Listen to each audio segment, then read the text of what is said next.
حتى آخر الدقائق. الشباب الحمد لله دائما بالمناسبات الكبيرة يظهر. الشباب هذه عادته دائما في البطولات.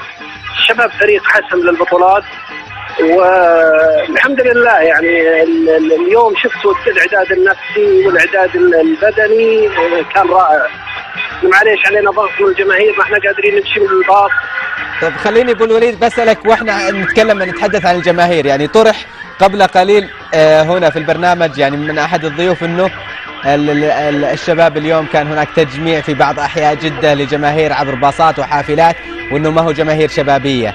تتكرر هذا الاسطواني؟ هذا كلام فاضي، هذا كلام حاقدين. بطولة الدوري ترد على مثل هذا الكلام. لا يقول هذا الكلام الا رجل ساقط، رجل ساقط، ولا ارد عليه ولا هو كفو من يرد عليه. ابو الوليد معلش انا تاخذك الفرحه بعيده، يعني احنا معلش هذا كلام يقبل.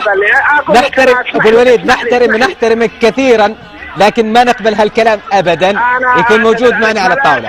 انا اعتذر عن اكمال اللذا. الكلام هذا كلام مهين وكلام غير مقبول، ولا المفروض يطرح ولا المفروض يعيد انك تسالني هالسؤال. شكرا، انتهت المقابله. انتهت تماما ابو الوليد. احنا نشكرك، ما كنا نتمنى انه الفرحه تاخذك بعيدا يعني في هالاجواء. كنا نطرح تساؤلات، كان من حقك الرد بطريقه افضل، احتراما للمشاهدين، احتراما يعني للجميع. حتى تحقيق البطوله لا يسمح لك بان تبتعد عن اخلاقيات الرياضه يا ابو الوليد. هذه رسالتنا الاخيره. فهد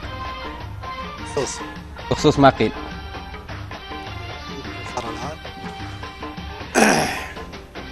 طبعا الكلام لا يمكن احد يقوله.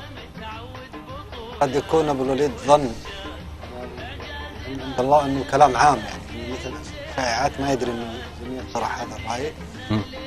اخ حسن عبد القادر كل التقدير والاحترام. انا عني فوق راسي حسن. احنا لا نقر يعني هذا الشيء. احنا نعتذر هنا، يعني نعتذر هنا الحسن والكل المشاهدين. عرفت يعني من أنا أعتبر حسن أخ. ما قاله خالد البلطان. انا اعتبر حسن اخ، واقول له مسحب وجهي انه حضرت انا معه في البرنامج.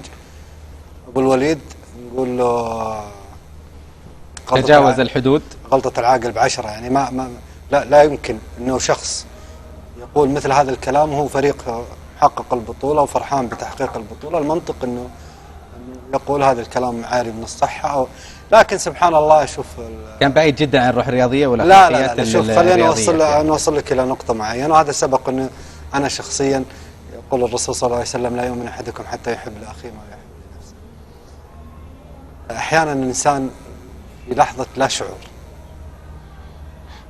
يعني هنا الآن أبو الوليد أيضا يعني يقول هنا أنه ما تسألوني السؤال، يعني كأنه يحدد ماذا نسأل وماذا نجيب، كأنه قاعد يعني يعلمنا. شوف أنا ما أبغى تجاوز كل الأدوار. صالح لا معلش أسمع رأي شبابي أيضا. معلش أترك صالح، أنا أخوي وأنا بمون عليه وأخذ.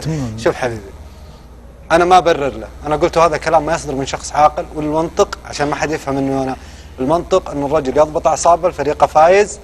الكلام من السهولة إنك ترد عليه بألف أسلوب وطريقة، لكن ما يكون من ضمنها أسلوب الإساءة للآخرين. هذه نقطة. النقطة الثانية، لابد أنه الخطأ هو تكرار الخطأ وليس الخطأ بحد ذاته. نعم. دائما أنا وقعت في هذا الخطأ في يوم من الأيام. إن تكرر مني الخطأ يعني يبقى هنا فلان أخطأ، لكن نعم. إنه الواحد انتبه لنفسه. أنا كنت أتمنى من أبو الوليد أنه يعتذر. دام أنه ما اعتذر فأنا ضد هذا التصرف جملة التصرف. حسن احنا نعتذر يعني، وانت بالتأكيد أنك تملك يمكن الكثير من الأخلاق الرياضية لتتجاوز عن مثل هذه الأحاديث، مثل هذا الكلام.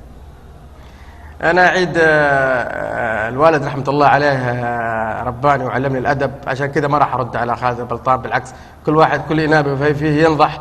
أنا ولا تخرج على لساني. حسن لا تخطئ يعني كما أخطأ البلطان. ما أخطأت. أنا أقول لك أنا متربي وولد ناس، ووالدي رباني رحمة الله عليه، وبالتالي أنا أقول البلطان إذا قال هذه الكلمة كان يقصد حسن عبد القادر أو كان يقصدني أنا، فأنا أقول له الله يسامحك. جزيت خيرا حسن. خلونا نشوف